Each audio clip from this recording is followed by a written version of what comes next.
When you are alone at the laundromat. When my boyfriend and I first moved into our house, we didn't yet have a washer and dryer installed, so we'd take our clothes to a laundromat the next town over. It was a few minutes out of the way, but it was a place my boyfriend had frequented before I moved to join him in the area. The place was clean and decently maintained, and we felt good supporting a small family business. The people that ran the laundromat were two adults and their son. I believe the son was in his early 20s, and he was there every time we went. I got the impression he didn't have much of a life outside of work, but he was always friendly, talking to patrons, mostly about sports and the like. One thing about the son, however, is he could be a little too hands-on. For example, the second your dryer load was done, he'd come flying over to alert you, even if you were standing right next to the machine. He'd stand there and wait for you to unload and then immediately start wiping down the inside. I assumed this was probably a routine his mom had ingrained into him to make sure the dryers were always clean and dry, but it could make things feel a bit awkward and rushed. At first, my boyfriend and I would go together and do our own separate loads, but since I wasn't working at the time, I figured I could do both of ours on my own during the work week. The first trip I took by myself went fine. It was a less busy day, and while I'm not much of a talker, I'm sure the owner's son and I exchanged a few words during that time. At one point, I just unloaded the dryer and was busy folding clothes when he walked over to return an article of clothing I'd left behind. I appreciated the gesture, but I found it a little odd that he didn't just hand me my piece of clothing. Rather, he was swinging it around the tip of his finger and grinning. I shrugged it off as him being bored. His act of customer service did prompt me to write a short online review. I noticed other people had made complaints about the mother being rude or pushy. One even made a snide remark about a Chinaman. Pretty sure the family was Korean. They'd always seemed okay to me, and I'd figured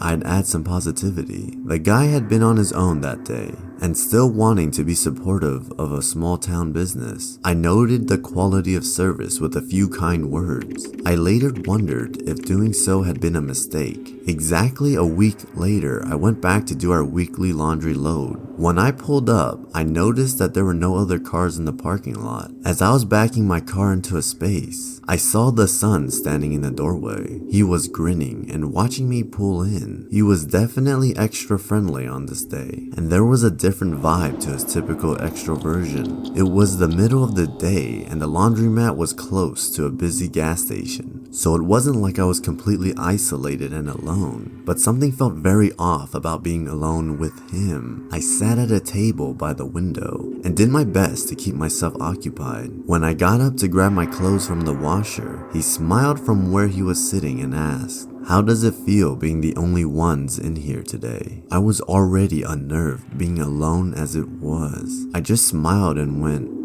"Yeah," and continued unloading clothes. He then started trying to make conversation. "I was thinking about going to the water park tomorrow. Wednesdays are my only day off." He mentioned that he can never find anyone to go with and asked if I liked going to that water park. I said that I hadn't been yet. He basically repeated what he'd said before, including the part where he can never find anyone to go with. At this point, as creepy as it was starting to feel, I was also amused because I knew he'd seen me in there with my boyfriend many times, and I was clearly doing laundry for two. That and I was well over a decade older than this kid. I still figured he was just making bored small talk, so I nodded and continued with what I was doing. But then he asked, "When you go swimming, do you wear a one-piece or a two-piece swimsuit?" "Oh, I haven't gone swimming in years," I said, trying to evade the question. He asked the question again, like he hadn't asked it already.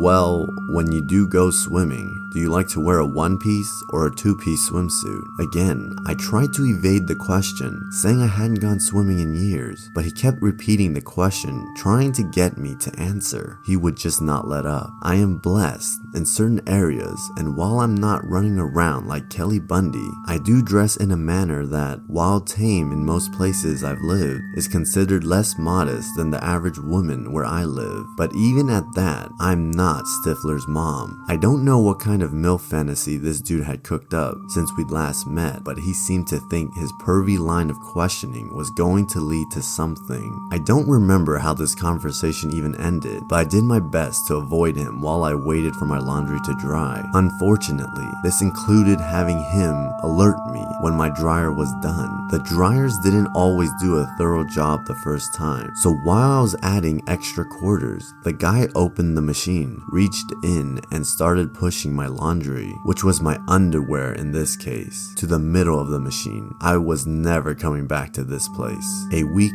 later, we had a new washer and dryer set installed.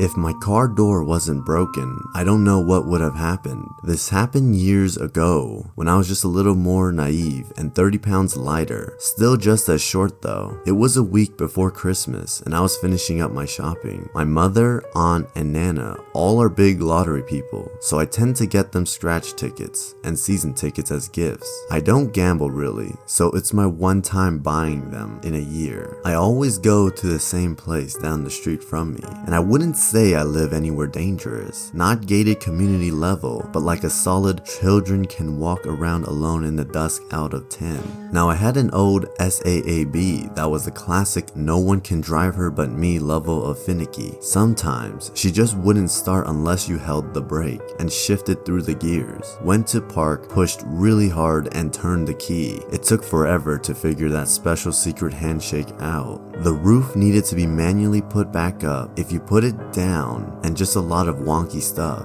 My brother, who is a lunatic with toxic rage issues, had broken the handle on my passenger side door right before this after picking him up from scaring children at the hospital, so you couldn't open that door at all anymore. To get to the passenger side, you were either Dukes of Hazzarding it or going through my side. So it's Christmas, a bit of snow and sludge, but pretty normal day. I go to the gas station to get the tickets, cash only, so enough money to make my purchases in hand. There are a few people behind me in line and a few playing Keno in the sitting area. There is one wiry guy behind me to the side in the line, but I didn't notice much other than he was a little closer than I would personally have liked. I make my purchases, several $20 scratch tickets, a couple year-long session tickets, adding up to just over $400. I pay the cashier and headed out to my janky little SAAB. Sit down, close my door, didn't lock it, and began to count and organize my change and everything. Not even 35 seconds later, the wiry man comes out and walks by my car. As he does, he stalls just for a second and tries my passenger side handle. It doesn't work and just makes a clunk as the handle is sort of free moving and doesn't connect to any mechanical stuff at this point. My heart dropped and stomach got sour. My body knew to panic,